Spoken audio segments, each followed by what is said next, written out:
महादेव ने नंदी को यह आशीर्वाद दिया कि उनकी पूजा से पहले नंदी की पूजा की जाएगी। यही वजह है कि हर शिवालय में नंदी बाबा की मूर्ति जरूर होती है। यही नहीं, ये भी मान्यता है कि यदि आपको महादेव से कुछ मांगना है और आपने नंदी बाबा के कानों में सच्ची श्रद्धा, पवित्रता और अटूट निष्ठा से अपनी बात कह दी तो वह महादेव तक जरूर अर्जी पहुंचा देते हैं। यही नहीं, महादेव भी मुराद पूरी कर देते हैं। एक पौराणिक कथा के अनुसार ब्रह्मचारी व्रत का पालन कर रहे ऋषि शिलाद को भय होने लगा कि उनकी मृत्यु के बाद उनका वंश समाप्त हो जाएगा। इस भय के चलते उन्होंने पुत्र प्राप्ति के लिए कठोर तपस्या शुरू की। तपस्या से प्रसन्न होकर भगवान शिव ने शिलाद ऋषि को दर्शन दिए और वर मांगने को कहा। तब शिलाद ऋषि ने शिव से कहा कि उसे ऐसा पुत्र चाहिए जिसे मृत्यु छू ना सके और उस पर आपकी कृपा बनी रहे। भगवान शिव ने शिलाद को पुत्र का आशीर्वाद दिया और वहां से चले गए। अगले ही दिन जब ऋषि शिलाद पास के खेतों से गुजर रहे थे तो उन्हें वहां एक नवजात बच्चा मिला।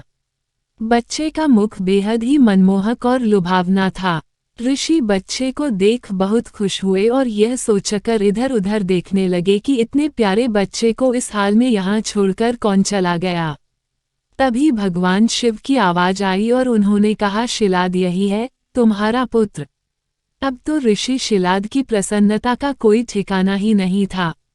वो उसे अपने साथ अपने घर ले आए और उसका लालन पालन करने लगे। देखते देखते नंदी बड़ा हो गया। एक दिन ऋषि शिलाद के घर 2 सन्यासी आए।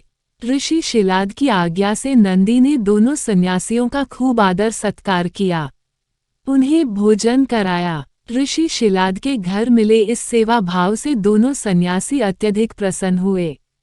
उन्होंने ऋषि शिलाद को दीर्घायु का आशीर्वाद दिया, लेकिन नंदी जिसने उनकी इतनी मन से सेवा की थी उसके लिए एक शब्द भी नहीं कहा। सन्यासियों द्वारा ऐसा किए जाने पर ऋषि शिलाद को आश्चर्य हुआ। अपनी जिज्ञासा को शांत करने के लिए शिलाद ने सन्यासियों से ऐसा करने के पीछे की वजह पूछी।